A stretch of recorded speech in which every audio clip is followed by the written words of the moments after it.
Good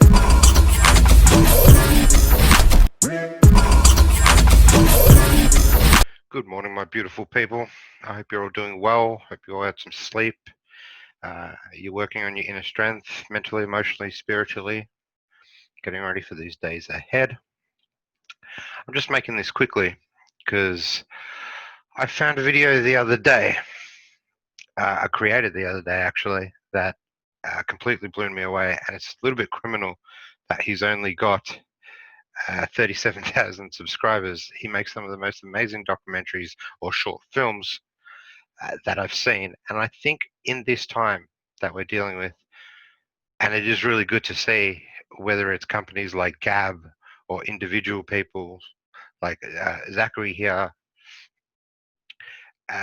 Corey, some of the people I know, and the people that are just continuously speaking the truth, trying to educate the world on these agendas that we're facing and the future that we could be facing. So when I find one of these, I really want to try to plug them so all of you can go over and follow them. Let's watch this clip together and just see how he absolutely nails it on the head.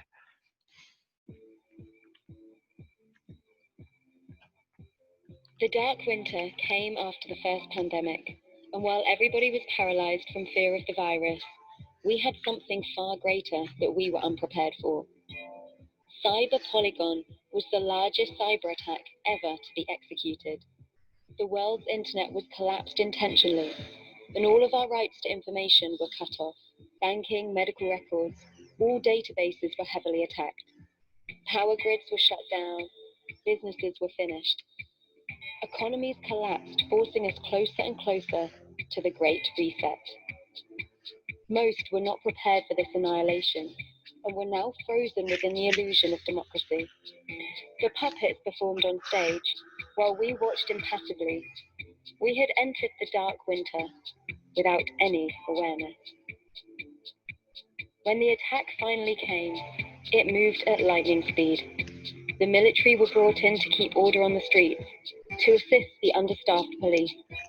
With the huge cut in funding, institutions broke down, resulting in a worldwide loss of confidence in government.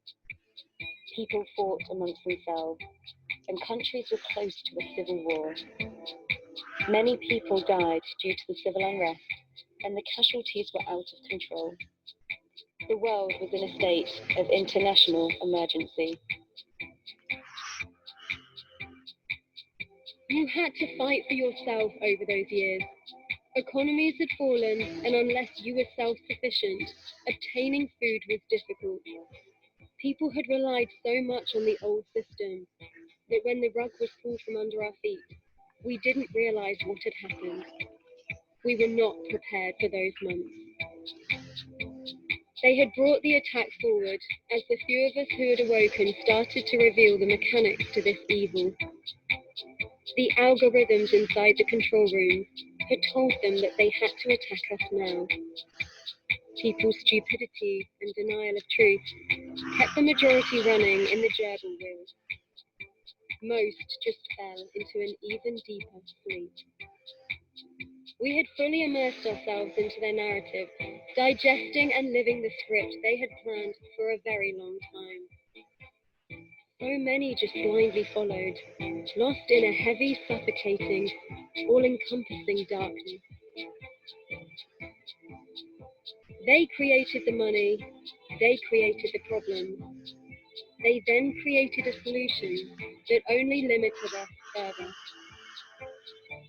They used the excuse that the money isn't available to solve those problems, so we ended up caught in a whirlwind of dramas that stifled our human evolution. The creators of that money wanted control of our consciousness, and they would do everything to stop us. No one was going to save us from this horror. No leader could sufficiently lead us. We were emerging slowly, but would we change in time?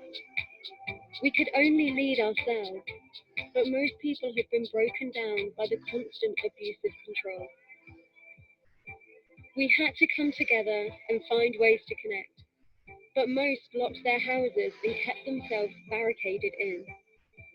The ones that were trapped in the cycle of fear were the ones that perished. When we stood strong, understanding our true power, this could not affect us.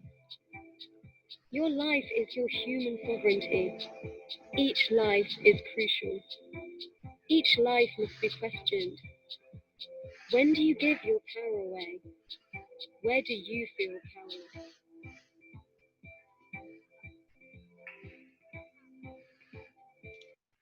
An absolutely amazing piece of art there. And I think things like this is what really opens people's minds. The creativity, everything that's put into it. Man's absolutely fantastic. And he's got heaps of these mental health, property seizure, mask agenda, the Great Reset. And we know at this point in time, they're really trying to keep us away from one another. They don't want us in communities. They don't want us speaking our truth and telling the world what is really happening. That's why they're trying to segregate us. They're trying to kick us off platforms. They're trying to quell our voices, especially on Twitter or on Facebook and all these big places. So finding these creators, I definitely want to share them with you. Please go over there, subscribe to his channel. He has a video premiering in, I think, 5-6 hours from now, called The Deep State, and that one's going to be no doubt amazing as well. So share this on different platforms, like him, subscribe, and if you guys like this sort of thing and me plugging these channels, or when I find something like this, let me know and I'll keep doing it, because there is a lot more people out there than you think that really sees this world for what it is and have really broken the illusion of it. This is the speaker. Stay ravenous.